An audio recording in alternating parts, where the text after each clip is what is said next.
No niin, tässä haastattelupisteellä sitten Pauli Laakso. Morjens.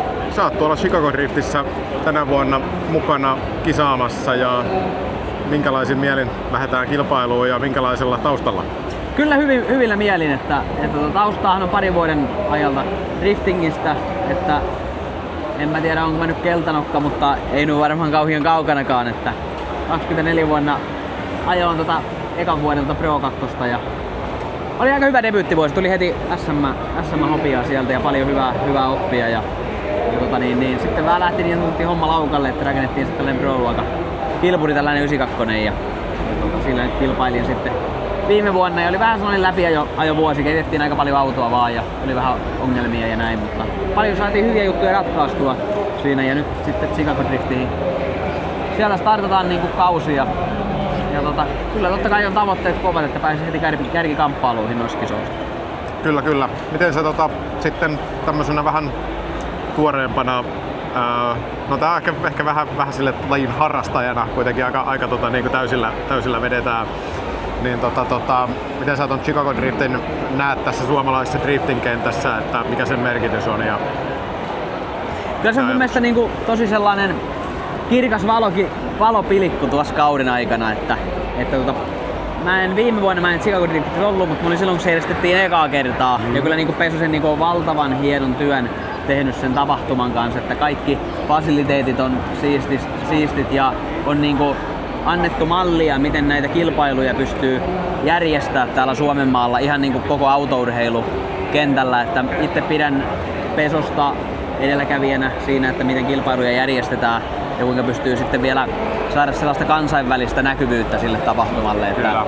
Itse pidän kyllä Chicago Driftiä tosi tärkeänä kisana tuossa kauden aikana. Totta kai se on kauden ensimmäinen, väki varmasti menee paljon sinne testaamaan laitteita, että kuinka ne pelaa ja jos SM:ääkin niinku ajatellaan. Ja sitten totta kai hieno juttu, että se on netsikilpailu myös, niin saadaan sinne paljon tällaista niinku kansainvälistä sakkia sitten. Kyllä, se on aika kova se kattaus kyllä niin kuin ihan millä tahansa mittarilla mitattuna, niin siellä jos pärjää, niin tietää, että on niin kuin hyvä mittauttaa myös sitä omaa tasoa varmasti ihan niin kuin kenelle tahansa. Kyllä.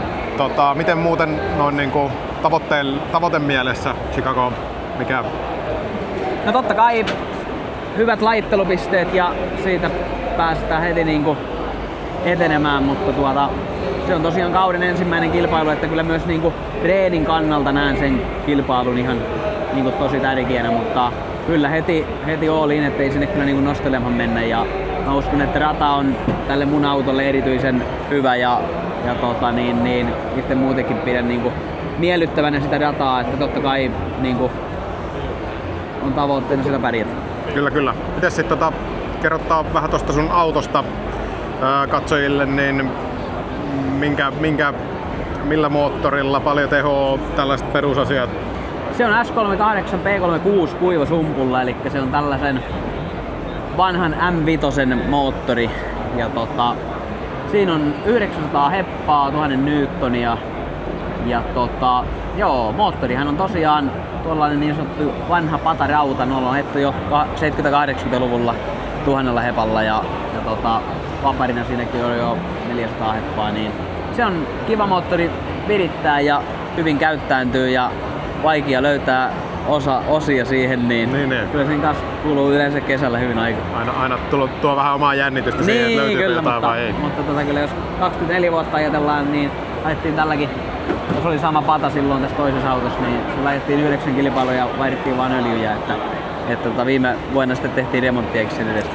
Joo, se on tietysti aina tässä aina vähän kaksi kolikon kääntöpuolta, että on se suorituskyky ja sitten on myös se luotettavuus, että molemmat pitäisi vähän niin saada kohilleen, että niin kuin jos meinaa kilpailullisesti ehjää kautta ajaa, että niitähän on aina, että se tuntuu olevan tässä lajissa vähän, että ei sitä niinku tiedä, että kenelle se ruletti pyörähtää ja osuu kaikki punaiselle, että saa ruveta sitten asettiin niitä osia. Se on justiin näin ja en mä tiedä, tuskin täällä on yhtäkään drifting-tiimiä sellaista, kellä moottoriongelmia ei olisi ollut, että kyllä se on vaan niinku jutun juoni aina. Niin, että niitä on niitä joilla se kone on hajonnut tai se ei ole vielä hajonnut. Niin on, ja sitten tehdään ratkaisut ja laitetaan vehkeet takaisin kuntoon ja mennä vetään. Kyllä. Ja mun mielestä se niinku kuitenkin tässä niinku etenkin pro-tasolla driftingissä on se tekniset säännöt tekee siitä tosi mielenkiintoisen, että sä voit melkein minkä tahansa koneen laittaa mihin tahansa autoon. Se vaan niinku rajoittaa se, että no mikä se suorituskyky ja paino on siinä oikeastaan, että siinä ei ole sääntöä rajoittamassa sulla, että et sä tätä vois sinne laittaa. No niinku lähes tulkoon.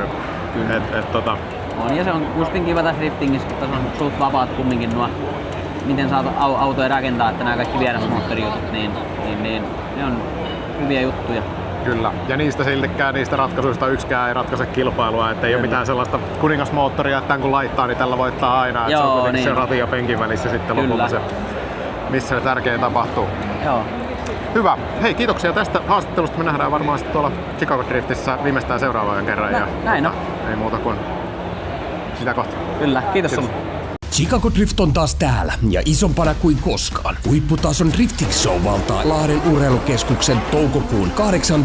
ja 9. päivänä. Luvassa on savua, vauhtia ja täysin käsittämättömiä ajosuorituksia Lahtihallin piha-alueella. Liput ovat myynnissä nyt. Nappaa omasi heti osoitteesta chicagodrift.fi.